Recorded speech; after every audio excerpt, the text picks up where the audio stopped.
Muy buenas noches, queridos hermanos y amigos. Qué bueno ver a un grupo tan numeroso de personas aquí un miércoles en la noche para estudiar la palabra del Señor. Como se anunció, vamos a estudiar en nuestro tema de hoy algunos detalles sobre tal vez la profecía más difícil de la Sagrada Escritura, Daniel, el capítulo 11. Quiero decirles que una de las frustraciones que yo tengo es tratar de competir con la televisión. Saben que nos hemos vuelto muy superficiales en nuestra forma de pensar. En gran medida ya no podemos pensar lógicamente ni podemos en realidad concentrarnos sobre el estudio de la palabra de Dios, al menos que haya algo emocionante, algo espectacular. Lo que vamos a estudiar esta noche es complejo, pero creo que van a darse cuenta que es de grandísima importancia para estos últimos días. Así que vamos a tomar unos minutos para pensar y razonar de una forma calmada, serena. Procuremos concentrarnos sobre lo que vamos a estudiar. Sin embargo, antes de entrar a nuestro estudio, queremos pedir la compañía de Dios. Así que les invito a que junto conmigo inclinen sus rostros y vamos a orar. Padre Celestial, te damos gracias una vez más por el privilegio de encontrarnos en este lugar. Padre, necesitamos para comprender esta profecía sabiduría divina, pues la sabiduría humana no puede alcanzar a abarcar las grandes cosas de tu santa palabra. Así que pedimos que te manifiestes en este lugar por medio del ministerio de tu Espíritu Santo. Te damos gracias, Padre, por escuchar y responder nuestra oración, porque te lo pedimos en el nombre de Jesús. Amén.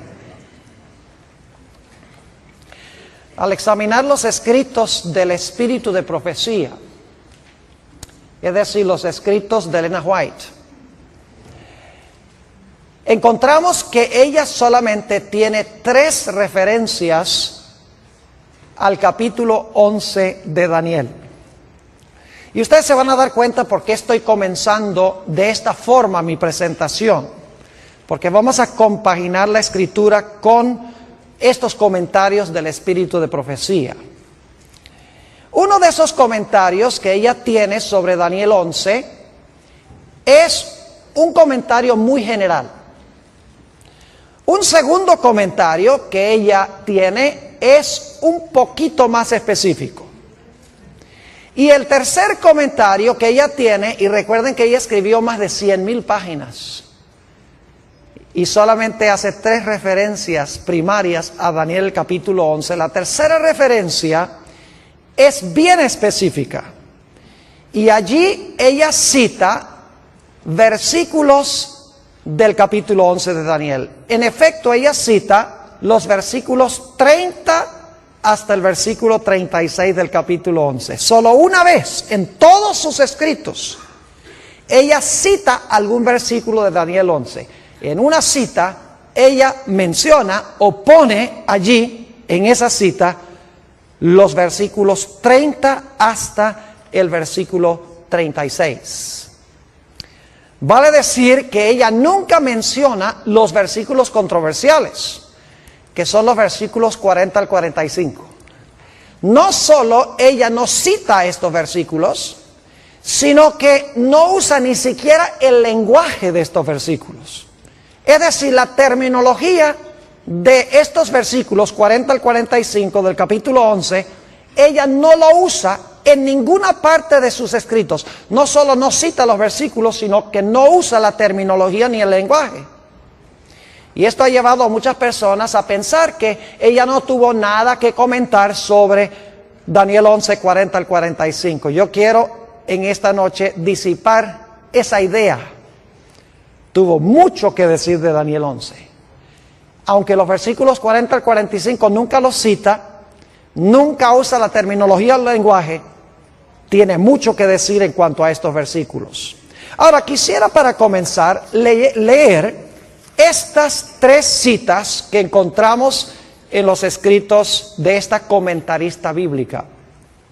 La primera cita se encuentra en Testimonios para los Ministros, un libro que ella escribió a los pastores, página 112.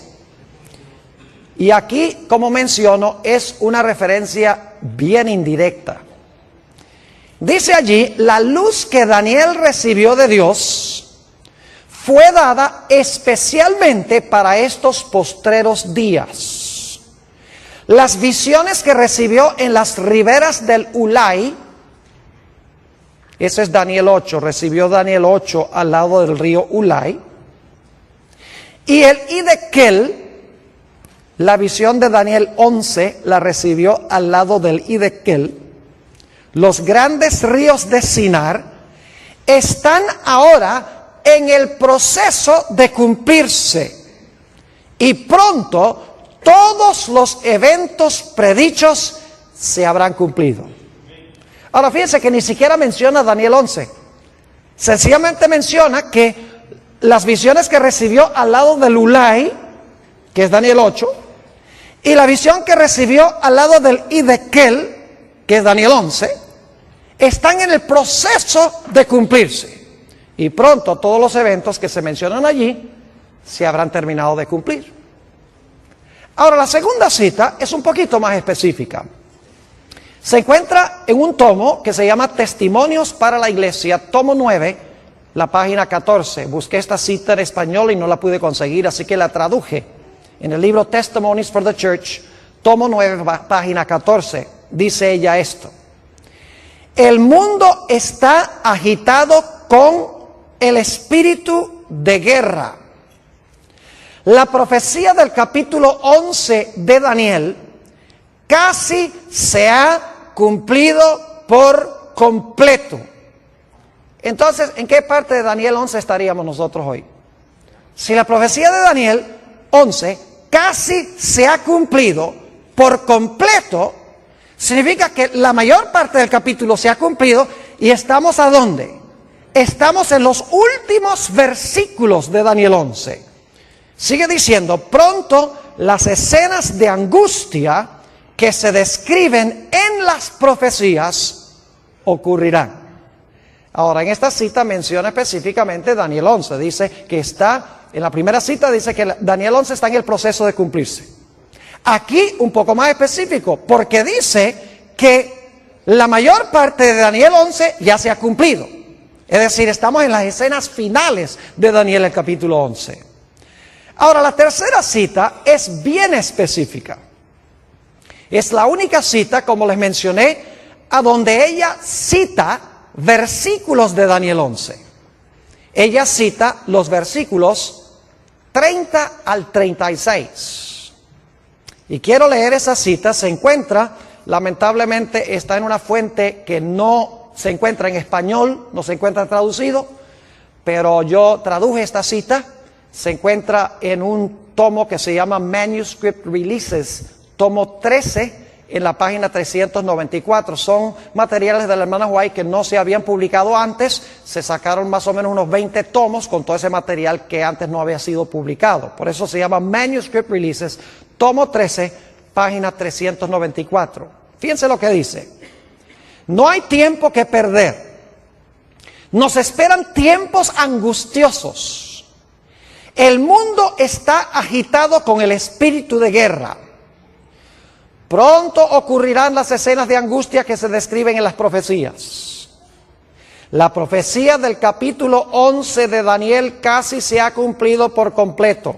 Hasta ahí es parecido a la cita del tomo 9 de los Testimonios. Pero ahora sigue diciendo, mucha de la historia que ha ocurrido en cumplimiento de esta profecía se repetirá.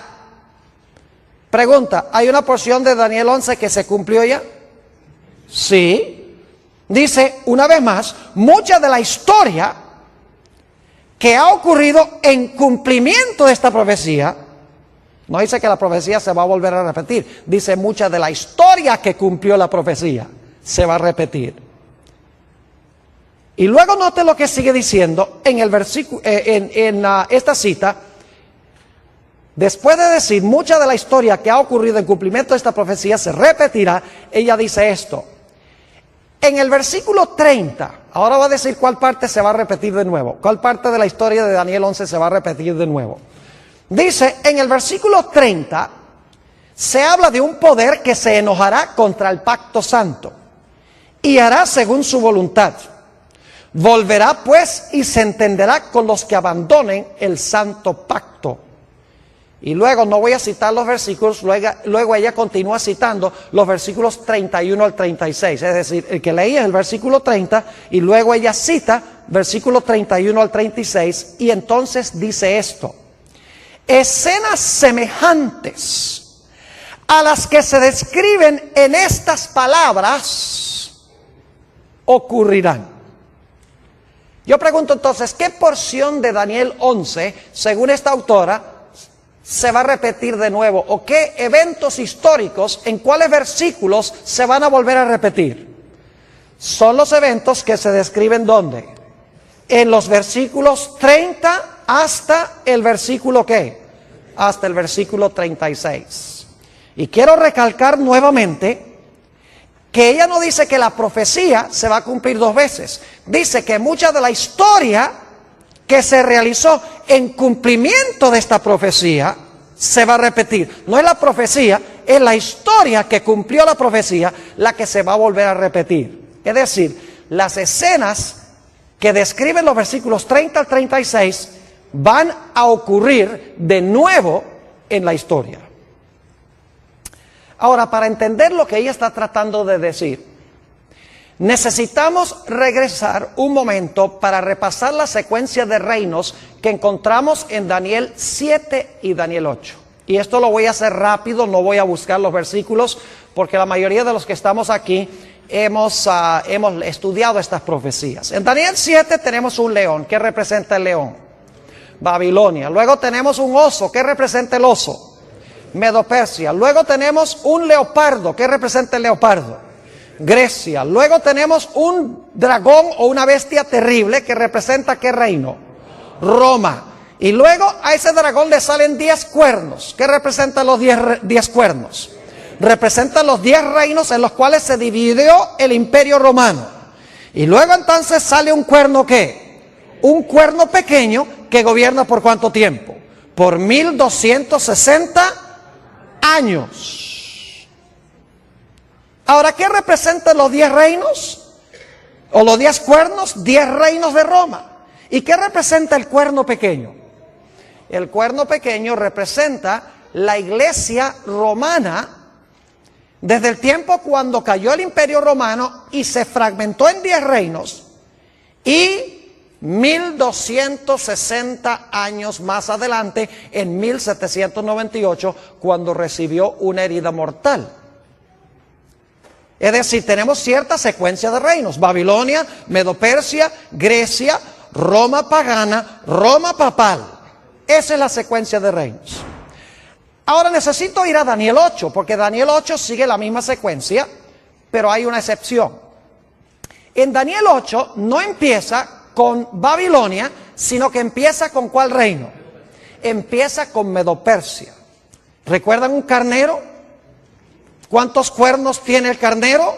2. Uno es más alto que el otro y dice que este carnero representa ¿qué reino? Daniel 8 lo dice, versículo 20. Dice, el carnero representa el reino de Medo-Persia. Muy bien. Y luego después se levanta un macho cabrío que viene y ataca al carnero.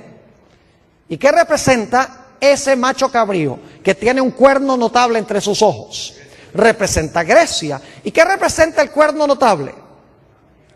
A su primer rey, Alejandro Magno. Y luego ese cuerno es quebrado, que significa que cae Alejandro Magno, y luego salen ¿cuántos cuernos? Salen cuatro cuernos, y en medio de esos 4 cuernos sale un cuerno ¿qué? Un cuerno pequeño. Ahora, claramente en Daniel 8 dice que el carnero representa a Medo-Persia. No cabe duda que el macho cabrío representa a Grecia. Su primer rey es Alejandro Magno. Los 4 cuernos que salen cuando ese cuerno grande es quebrado representan los 4 reinos en que se fragmentó el reino griego. Y luego entonces encontramos el cuerno pequeño, que si ustedes estudian con cuidado Daniel 8, van a encontrar que el cuerno pequeño tiene dos etapas. En primer lugar, el cuerno pequeño se extiende horizontalmente, porque conquista al norte, a la tierra deseable y al sur. Es decir, se extiende geográficamente. Pero luego dice que ese cuerno pequeño se mete con el reino de Dios y pisotea el santuario de Dios. Es decir, al principio es un cuerno político, pero luego se convierte en un poder religioso. Dos Romas. Roma política y Roma ¿qué? Y Roma religiosa. Es decir, tenemos la misma secuencia. Tenemos, en Daniel 7 empieza con Babilonia, ya. Daniel 8 empieza con Medo-Persia. Medo-Persia, Grecia, Roma política, luego Roma papal o Roma religiosa. Ahora, con este trasfondo podemos entender un poco mejor la secuencia de Daniel 11. Vayan conmigo a Daniel 11 y vamos a leer empezando en el versículo 2. Lógicamente no podemos estudiar todos los detalles de este capítulo porque nos tomaría demasiado tiempo. Lo que quiero es que vean la secuencia de reinos. Daniel 11 y el versículo 2. Fíjense con qué reino comienza Daniel 11. Y ahora yo te mostraré la verdad. He aquí que aún habrá 3 reyes ¿en qué? En Persia. Y el cuarto se hará de grandes riquezas más que todos ellos. Y al hacerse fuerte con sus riquezas levantará a todos contra el reino ¿de qué? De Grecia. ¿Con qué empieza Daniel 11? Con Persia. ¿Empezó Daniel 8 con Persia? Claro que sí. Ahora, note lo que dice el versículo 3. Acaba de mencionar el reino de Grecia y dice en el versículo 3, se levantará luego un rey valiente, el cual dominará con gran poder y hará su voluntad. Ese es el cuerno notable en Daniel 8. Pero cuando se haya levantado, su reino será ¿qué? ¿Qué pasó con el cuerno en Daniel 8? Fue quebrado. ¿Y repartido hacia qué cosa? Los 4 vientos. ¿Cuántos cuernos salieron en Daniel 8 después que el cuerno notable fue quebrado? 4, exactamente. Dice, no a sus descendientes, ni según el dominio con que él dominó, porque su reino será arrancado y será para otros fuera de ellos. Es decir, su reino no fue a ninguno que descendió de él. Históricamente eso es cierto. Así que en Daniel 11 empezamos en primero con Persia, luego continuamos con ¿quién? Grecia, el cuerno notable que es quebrado, 4 reinos que se levantan de allí. Y entonces quiero que noten cuál es el siguiente poder. Daniel 11 y el versículo 22, estamos saltando algunos versículos porque solo quiero que capten la secuencia de reinos. Daniel 11 y el versículo 22. Dice, las fuerzas enemigas serán barridas delante de él como con inundación de aguas. Serán del todo destruidos junto con el príncipe del pacto. Ahora esa palabra destruidos mejor se traduce quebrantados. Es decir, ¿quién iba a ser quebrantado? El príncipe ¿de qué? El príncipe del pacto. Ahora yo pregunto, históricamente, ¿quién fue el que quebrantó al príncipe del pacto? ¿Qué imperio quebrantó al príncipe del pacto? ¿Fue quebrantado por quién? Por Roma. ¿Cuál Roma? ¿La Roma papal o la Roma pagana? La Roma pagana. Ahora yo pregunto, si Daniel 11 está siguiendo la misma secuencia de Daniel 8, ¿cuál esperaríamos que sería el siguiente reino? Tiene que ser Roma religiosa, ¿sí o no? Porque hemos visto Daniel 7, Babilonia, Medo-Persia, Grecia, Roma pagana, 10 reinos, cuerno pequeño. Hemos visto en Daniel 8 que comienza con Persia, luego Grecia, el cuerno notable, los 4 cuernos, luego entonces viene Roma en su fase política, luego entonces viene Roma en su fase religiosa. Daniel 11 tenemos lo mismo, tenemos a Persia, tenemos luego a Grecia, tenemos el rey notable, tenemos los 4 cuernos y luego entonces el poder que quebranta al príncipe del pacto, que fue Roma pagana. Es decir, el siguiente reino tiene que ser, ¿cuál Roma? Tiene que ser Roma papal, la Roma religiosa. Ahora vamos a Daniel 11 y vamos a leer aquí algunos versículos para que ustedes vean qué poder se describe aquí. el capítulo 11 y el versículo 31. Y se levantarán de su parte tropas, es decir, de parte de este poder que representa a Roma papal, que profanarán el santuario y la fortaleza, quitarán el continuo y pondrán la abominación asoladora. Yo pregunto, ¿es eso lo que hizo el cuerno pequeño en Daniel 8? Pisoteó el santuario, quitó el continuo, puso la abominación asoladora. Léanlo en Daniel 8. Fue lo que el cuerno pequeño hizo en su fase religiosa. Es decir, esto es paralelo al periodo del cuerno pequeño en su fase religiosa. Versículo 32. Lástima, no tenemos tiempo de estudiar todo esto, porque cada detalle vale la pena estudiarlo. Dice, con lisonjas seducirá a los violadores del pacto, mas el pueblo que conoce a su Dios se esforzará y actuará. ¿Habrá un remanente fiel? Claro que sí. Versículo 33. Y los sabios del pueblo instruirán a muchos, y por algunos días caerán. ¿Quiénes van a caer? Los sabios del pueblo, ¿verdad? ¿Y cómo van a caer? Dice, a espada, a fuego, en cautividad y en despojo. 4 métodos en que iban a caer los fieles de Dios.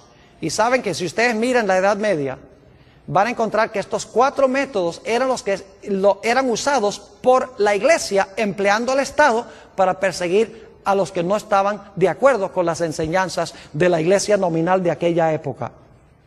¿Han oído de que los mártires eran puestos en una estaca y quemados en la hoguera? ¿Han oído de que eran encarcelados, iban en cautividad? Y los valdenses, por ejemplo, dice la historia que los despojaron de sus propiedades, les quitaron sus propiedades. Es exactamente lo que se describe aquí. Versículo 34. Y en su caída serán ayudados de pequeño socorro, y muchos se juntarán a ellos con lisonjas. También algunos de los sabios caerán para ser depurados y limpiados y emblanquecidos hasta el tiempo determinado, porque aún para esto hay plazo. Y ahora viene el versículo 36, que es vital. Habla del apogeo de este poder. Dice, el rey hará su voluntad y se ensoberbecerá y se engrandecerá sobre todo Dios, y contra el Dios de los dioses hablará maravillas y prosperará. Yo pregunto, ¿el cuerno pequeño habló grandes palabras contra Dios? ¿El cuerno pequeño persiguió a los santos de Dios? ¿Sí o no? ¿Y prosperó, según Daniel 7 y 8? Claro que sí, es el mismo poder aquí. Dice, hablará maravillas y prosperará hasta que sea consumada la ira, porque lo determinado se cumplirá.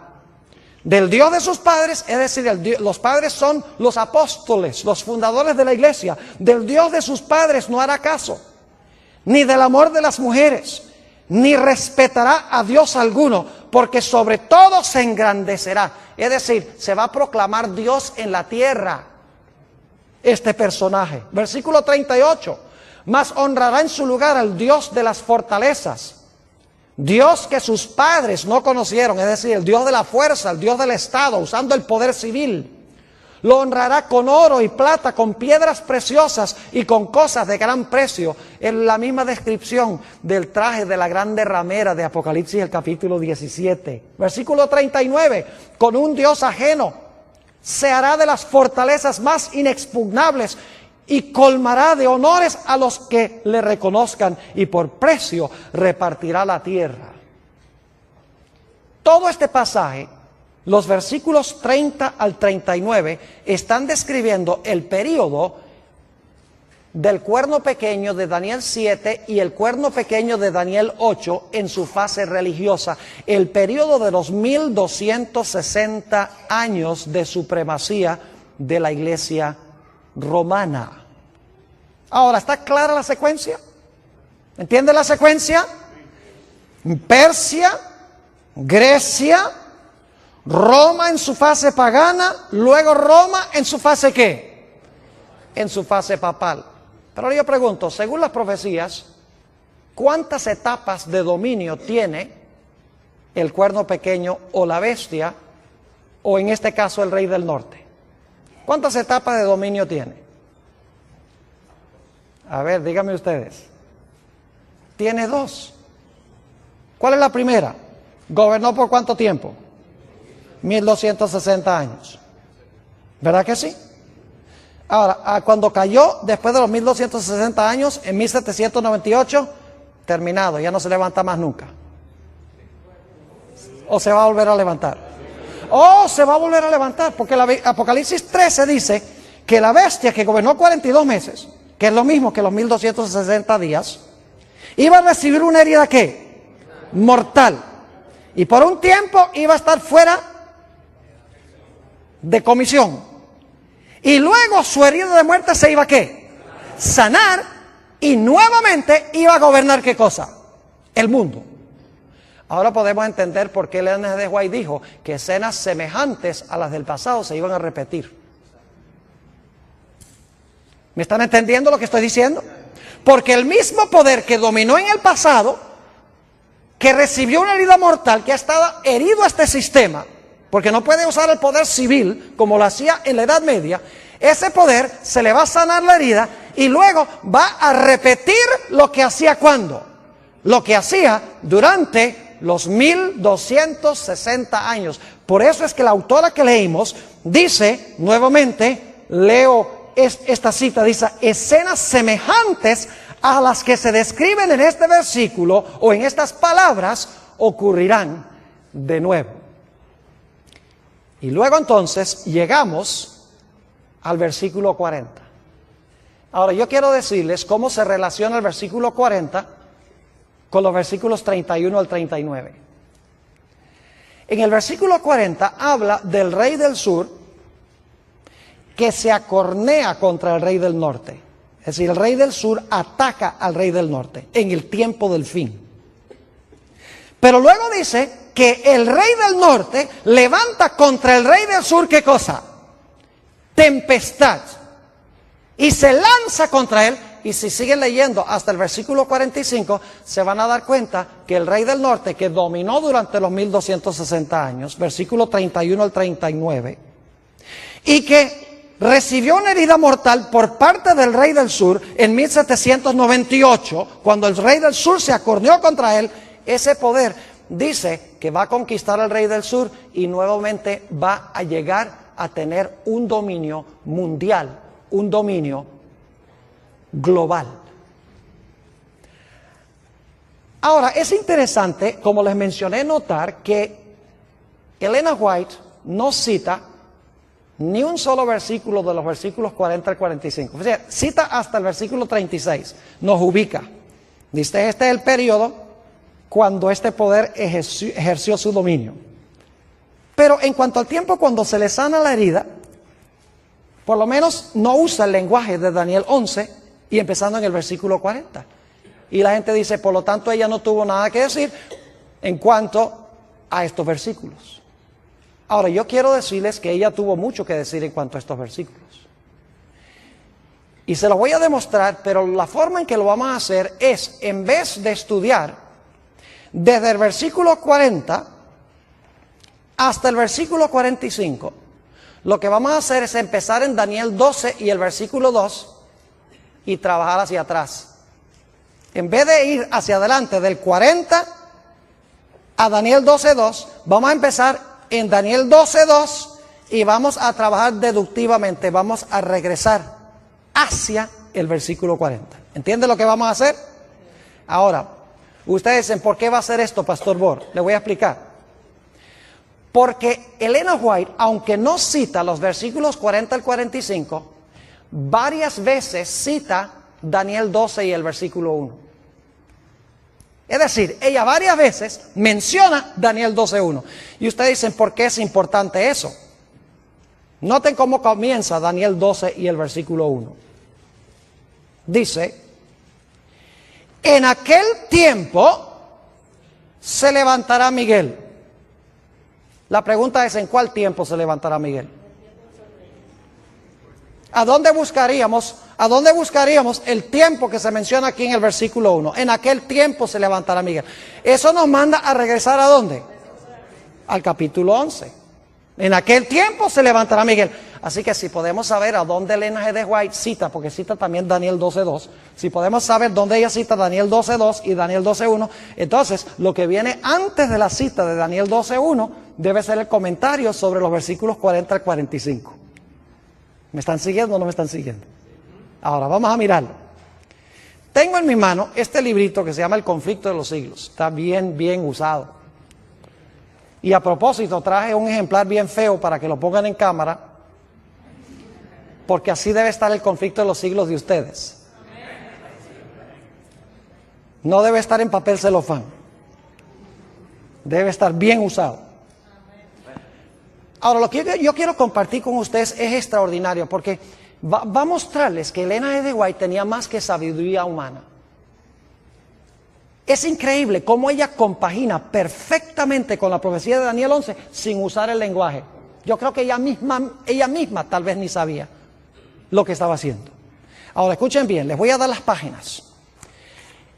En la página 695, y no voy a leer todas las citas, pero en la página 695 del conflicto de los siglos, ella cita Daniel 12 y el versículo 2. Ahora, ¿qué es lo que dice Daniel 12 y el versículo 2? Dice, y muchos de los que duermen en el polvo de la tierra serán despertados, unos para vida eterna y otros para vergüenza y confusión perpetua. En la página 695 del conflicto de los siglos, ella cita ese versículo.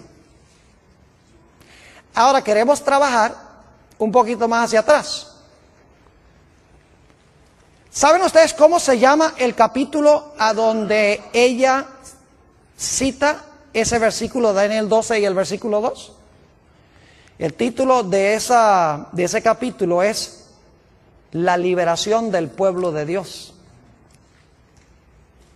¿Por qué es importante? Dicen ustedes. Vamos a Daniel, el capítulo 12, y fíjense algo interesante. Dice, en aquel tiempo se levantará Miguel. Lo primero que quiero que noten. En aquel tiempo se levantará Miguel, el gran príncipe que está de parte de los hijos de tu pueblo. Se va a levantar Miguel, el que está a favor de su pueblo. Segundo, ¿y será tiempo de qué? De angustia, cual nunca fue desde que hubo gente hasta entonces. Número 2. Número 3, pero en aquel tiempo de angustia, tu pueblo será ¿qué? Libertado. Todos los que se hallaran escritos en el libro. Y luego número 4, dice, muchos de los que duermen en el polvo de la tierra serán despertados. 4 cosas. Se levanta Miguel, viene un tiempo de angustia, es libertado el pueblo de Dios. ¿Y qué? Y viene la resurrección especial. Ahora estamos trabajando no hacia adelante, sino hacia atrás. Vimos en la 695 que cita Daniel 12:2. Ahora, el título de ese capítulo, que comienza en la página 693, es la liberación del pueblo de Dios. ¿Por qué es importante eso? Porque es la última frase del versículo 1 del capítulo 12. En aquel tiempo será ¿qué? En aquel tiempo será libertado tu pueblo, todos los que se hallaren escritos en el libro. ¿Ven lo que estamos haciendo? Daniel 12:2. Luego la última parte de Daniel 12:1 está en la página 693. El título, la liberación del pueblo de Dios. Ahora, ¿qué viene inmediatamente antes de la última parte del versículo 1 de Daniel 12? Dice, ¿habrá tiempo de qué? Tiempo de angustia. Y antes del tiempo de angustia, ¿qué dice? ¿Se levantará qué? Se levantará Miguel. Así que vamos a trabajar un poquito más hacia atrás del capítulo de la liberación del pueblo de Dios. Si vamos al capítulo anterior, a la liberación del pueblo de Dios, a que no adivinan cómo se titula ese capítulo. ¿Y eso por qué? El tiempo de angustia. ¿Y saben con qué versículo comienza Elena G. de White el capítulo sobre el tiempo de angustia? Con Daniel 12 y el versículo 1. ¿Ven lo que estamos haciendo? ¿Sí entienden? Yo les dije que teníamos que pensar esta noche. Tenemos que usar lógica, tenemos que mirar la estructura. Página 695, Daniel 12:2. Página 693, el pueblo de Dios es libertado.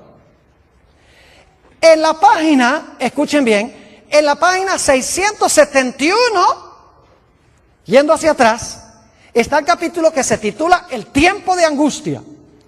Y el capítulo comienza diciendo, en aquel tiempo se levantará Miguel, el gran príncipe que está por los hijos de tu pueblo, y será tiempo de angustia cual no hubo desde que existió nación.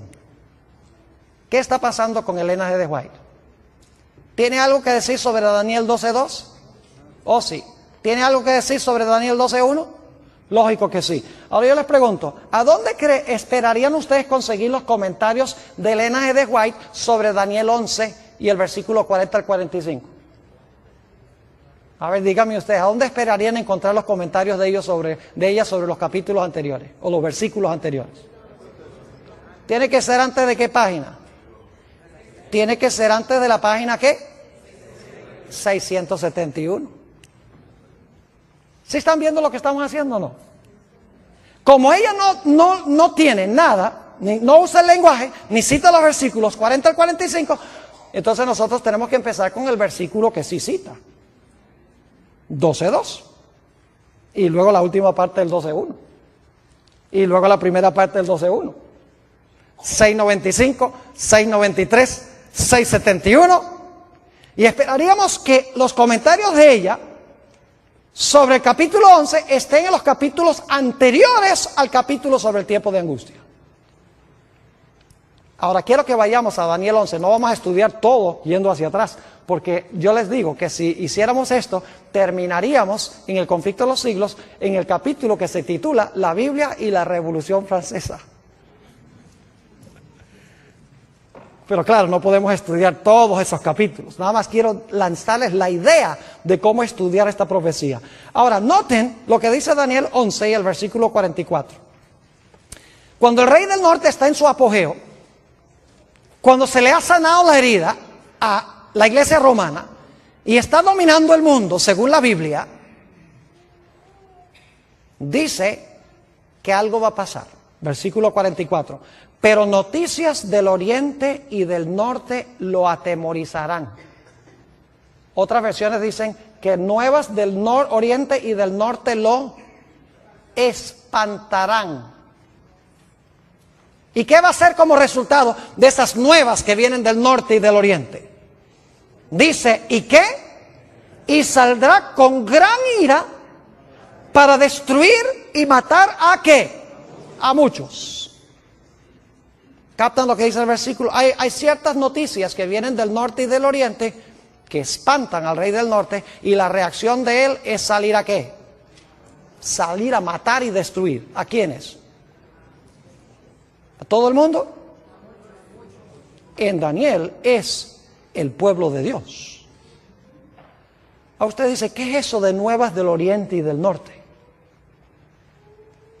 Bueno, vamos a Apocalipsis el capítulo 7 y fíjense algo muy interesante. Fíjense lo que viene del oriente según el libro de Apocalipsis. Apocalipsis el capítulo 7 y el versículo 2. Vi también otro ángel que subía de donde sale el sol. ¿Qué punto del compás es ese? Del oriente, muy bien. Y tenía ¿qué cosa? El sello del Dios vivo.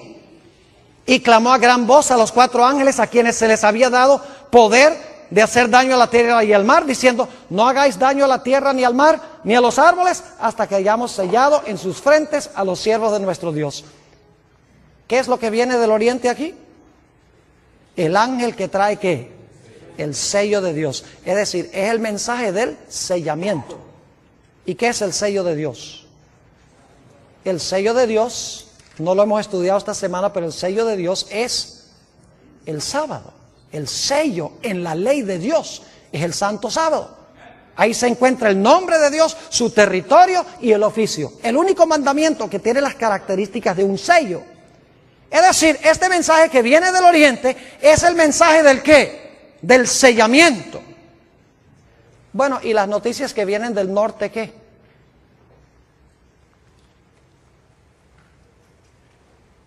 Ahora, nosotros generalmente pensamos en los puntos del compás. ¿Dónde queda el norte aquí? Que estoy un poquito desubicado. ¿Hacia allá? Ok, nosotros generalmente pensamos norte hacia adelante, sur hacia atrás, oriente a la derecha y occidente a la izquierda. Pero técnicamente hablando, el norte es arriba y el sur es abajo. El oriente es la mano derecha y el occidente es la mano izquierda. Yo pregunto, ¿a dónde tiene Dios su trono? En el cielo. Pero específicamente, ¿en qué punto del compás según la Biblia? Cuando Lucifer quiso ocupar el trono de Dios, dice que quiso ocupar el trono de Dios a los lados ¿de qué? A los lados del norte. ¿Y Dios vive dónde? Ya hemos visto, vive en el cielo. Ahora noten Apocalipsis el capítulo 18. Apocalipsis el capítulo 18 va a hablar de la caída de este sistema religioso apóstata. Dice en Apocalipsis 18 y el versículo 1: después de esto vi a otro ángel descender ¿de dónde? ¿Qué dirección del compás es eso? Del norte, muy bien. Después de esto vi a otro ángel descender del cielo con gran poder, y la tierra fue alumbrada con su gloria. Pregunto, ¿son nuevas que vienen del norte, sí o no? ¿Sí? ¿El sello viene del oriente? Claro que sí. Y clamó con voz potente diciendo: ha caído la gran Babilonia, que dicho sea de paso, el mismo rey del norte de Daniel, el capítulo 11. Y se ha hecho habitación de demonios y guarida de todo espíritu inmundo y albergue de toda ave inmunda y aborrecible.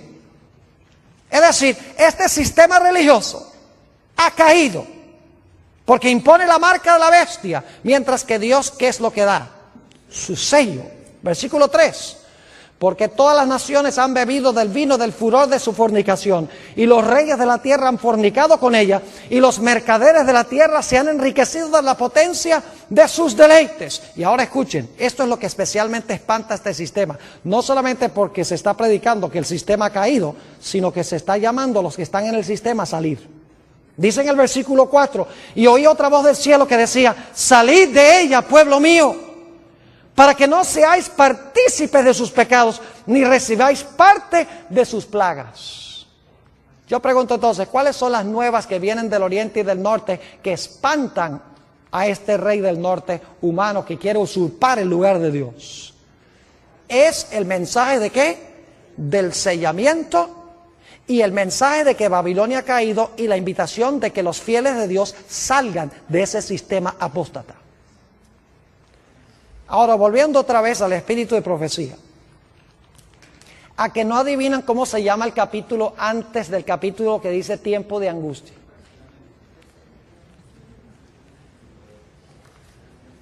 ¿Sabe cómo se titula?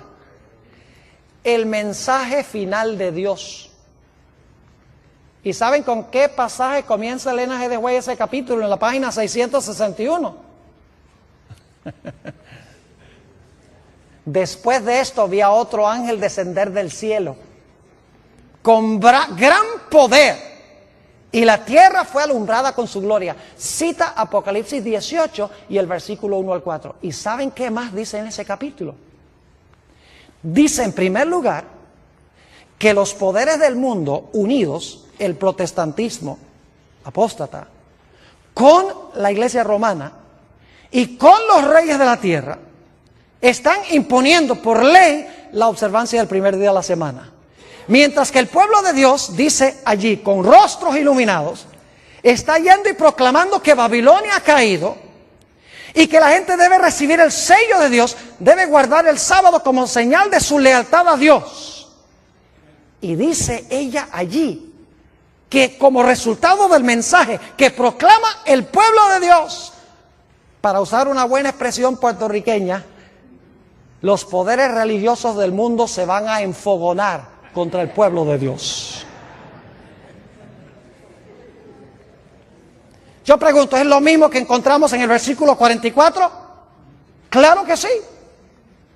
Solo que ella no está usando el lenguaje, pero sí está describiendo los eventos sin usar el lenguaje. En un momento le voy a explicar por qué no usó los versículos ni usó la terminología. Hay una razón especial por la cual no lo hizo. ¿Están entendiendo lo que estamos haciendo? Página 695, Daniel 12:2. Página 693, la última frase de Daniel 12:1. Tu pueblo será libertado. Página 671, se levantará Miguel y habrá tiempo de angustia.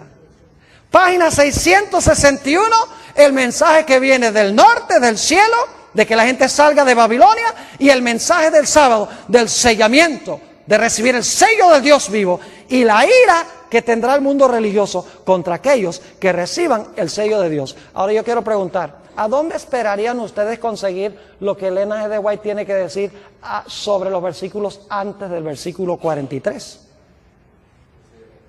O antes del versículo 44. ¿Dónde esperarían conseguir los comentarios de ella? ¿Antes de qué página? Antes de la página 661. Y si tuviese tiempo, que no lo tengo, iríamos hacia atrás en el conflicto de los siglos y veríamos que Elena G. de White, en su orden cronológico exacto, describe los eventos que se encuentran en los versículos 40, 41, 42 y 43. La única razón por la cual nosotros nos hemos movido de adelante hacia atrás es porque no podemos empezar en el versículo 40 porque Elena G. de White no tiene referencia a ese versículo. Ni el 41, ni el 42, ni el 43, ni el 44, ni el 45. Pero sí tiene Daniel 12:1. Entonces uno, si cita Daniel 12:1 y dice, en aquel tiempo se levantará Miguel. Entonces, aquel tiempo son los versículos anteriores y trabajamos hacia atrás. Y descubrimos que ella está siguiendo el mismo orden que encontramos en Daniel capítulo 11 sin emplear la terminología. Así que si ustedes quieren saber lo que significa la profecía de Daniel 11, lo único que tienen que hacer es empezar leyendo el conflicto de los siglos en el capítulo que se titula La Biblia y la Revolución Francesa, que es cuando el rey del sur, Francia, el ateísmo, se levantó contra Roma papal, llevó cautivo al papa y le quitó su poder civil, del cual no se ha recuperado todavía. Y luego siguen leyendo los capítulos y van a encontrar cómo ella describe que poco a poco este poder va a recuperar otra vez su trono. Y se va a unir con los protestantes, que es la tierra gloriosa que se menciona en Daniel 11, 42 y 43. Ojalá tuviera tiempo de hablar de la tierra gloriosa, que representa el protestantismo, especialmente como se encuentra en los Estados Unidos. Y dice que se van a unir con los poderes civiles del mundo, como pasó durante la Edad Media. Y su herida mortal se va a sanar y nuevamente va a recuperar el poderío en el trono del mundo. Yo pregunto, ¿cuadra eso con el panorama que presentan las profecías? Recibió una herida mortal en el tiempo del fin. Por un tiempo estuvo inactiva, pero luego su herida de muerte, que fue ¿qué? Sanada. Y se maravilló los Estados Unidos en pos de la bestia. No, Estados Unidos también, pero en realidad se maravilló toda la tierra en pos de la bestia. Ahora alguno dirá, pero Pastor Bor, ¿por qué es que Elena G. de White, si tiene esta interpretación, por qué razón es que ella nunca cita los versículos? ¿Por qué ni siquiera usa la terminología? Es que ni las palabras las usa. ¿Por qué es que ella describe los eventos sin usar las palabras simbólicas? Le voy a explicar. Porque en nuestra iglesia, alrededor del tiempo de los 1870, el editor de la revista adventista del Review and Herald era Uriah Smith. Y Uriah Smith, en esa década de los 70, cambió la interpretación de la iglesia adventista del Rey del Norte. Empezó a enseñar de que el Rey del Norte no era Roma religiosa, sino que era Turquía, que no cuadra con Daniel 11. Y el esposo de Elena G. de White, Jaime White, él decía, no es Turquía, es Roma religiosa, siguiendo la secuencia de los reinos en todos los capítulos. Queda claro de que el rey del norte es el mismo cuerno pequeño, es Roma papal. Y Jaime White y Uriah Smith se pusieron a pelear y estaban dividiendo la iglesia. Ahora, la hermana White sabía que esa profecía no era verdad presente para esa época, porque estaba lejos de los eventos que estamos viendo cumplirse en el mundo hoy. Esta profecía sí es verdad presente para ahora, pero en esa época no. En esa época, hace 120 años, hace 130 años, en realidad no era vital definir en ese momento quién era el rey del norte y dividir a la iglesia. Así que Elena G. de White dijo, voy a ser sabia. En vez de tomar la parte de mi esposo y que todo el mundo diga, claro, es el esposo. Porque ella sabía que el esposo tenía razón. Y ella dice, lo que voy a hacer es describir lo que dicen esos versículos sin usar la terminología. Y algún día alguien inteligente va a descubrir lo que hice.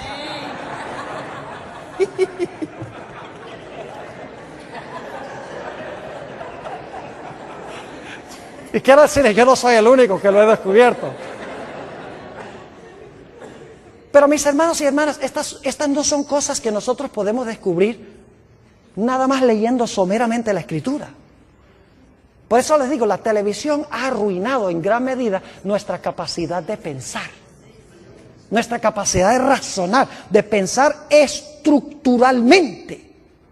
Ya no lo hacemos, porque todo lo queremos digerido. Queremos ahí sentarnos a ver la telenovela, todo está ahí superficial. Y hemos dejado de razonar, de pensar, de luchar con los grandes problemas que presentan las profecías y las Escrituras. Yo pienso que puedo regañarlos porque esta noche es mi última noche. Ahora escuchen bien. Algunas personas preguntan, Pastor, ¿por qué Ellen G. de White no menciona a Islam en las profecías? Porque hoy en día hay algunos en la iglesia adventista que están encontrando a Islam. Inclusive hay un teólogo famoso de la iglesia adventista que está diciendo que el cuerno pequeño es Islam. Y bien famoso, no voy a mencionar su nombre porque esto va a salir al aire. Pero está diciendo que el cuerno pequeño es Islam. Porque como los musulmanes están en las profecías, están en la historia ahora, en las noticias, tiene que estar en la Biblia. Lo mismo hizo Uriah Smith en la década de los 1870, como Turquía estaba en las noticias, dice, hay que conseguir a Turquía. ¿Cuántas veces menciona Ellen G. de White a los musulmanes como cumplimiento profético en la última mitad del conflicto de los siglos? Ni una sola vez. Ahora, yo creo que lo que está pasando con los musulmanes puede precipitar el cumplimiento de profecías bíblicas, pero no es el cumplimiento de una profecía bíblica. ¿Me estoy explicando? Es decir, puede ser funcional en llevar a cumplir profecías bíblicas, pero no es el cumplimiento de una profecía bíblica. Yo les voy a decir, hay 3 razones por las cuales yo creo que se ha levantado Islam para cumplir profecías bíblicas. Número 1, porque Satanás quiere poco a poco que la gente pierda sus libertades en este país. Porque él sabe que no puede quitar la libertad de la noche a la mañana. Y no voy a describir cómo poco a poco hemos ido perdiendo nuestras libertades. No radicalmente, pero poco a poco. Y va a ser muy fácil algún día usar todas estas, la ley patriota y todas estas cosas, como una excusa para que nosotros seamos echados en la cárcel y no podamos tener un abogado, ni nos digan de qué nos están acusando. Y para que puedan escuchar nuestras conversaciones telefónicas. ¿Me estoy explicando? Primera razón, para perder las libertades poco a poco. Segundo, para traer a los Estados Unidos a la prominencia a nivel global. Porque eso es lo que Apocalipsis 13 dice que tiene que pasar. Los Estados Unidos tiene que, como decimos en inglés, flex its muscles. Porque es el país, es el poder prominente en Apocalipsis 13, unido con Roma papal. Y en tercer lugar, fíjense qué sabio es el diablo. El diablo yo creo se va a morir por trasnochado. Por estudiar las Sagradas Escrituras.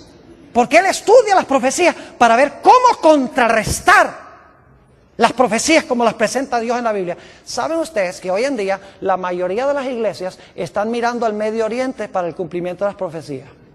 Irak, Afganistán, los palestinos, Israel, que se va a reconstruir el templo. Y todos están mirando allá. Y mientras tanto las profecías se están cumpliendo con Roma y con los Estados Unidos y nadie lo ve porque la gente está mirando a donde no es. Así que Islam es funcional en el cumplimiento de las profecías bíblicas. No cabe duda, pero no es el cumplimiento específico de alguna profecía bíblica. ¿Les ha quedado claro lo que estudiamos esta noche? Es sencillo, no es complicado. Mis hermanos y hermanas, apreciadas visitas, necesitamos, por el poder de Dios, sentarnos a estudiar las Escrituras profundamente con oración. No conformarnos con lo superficial.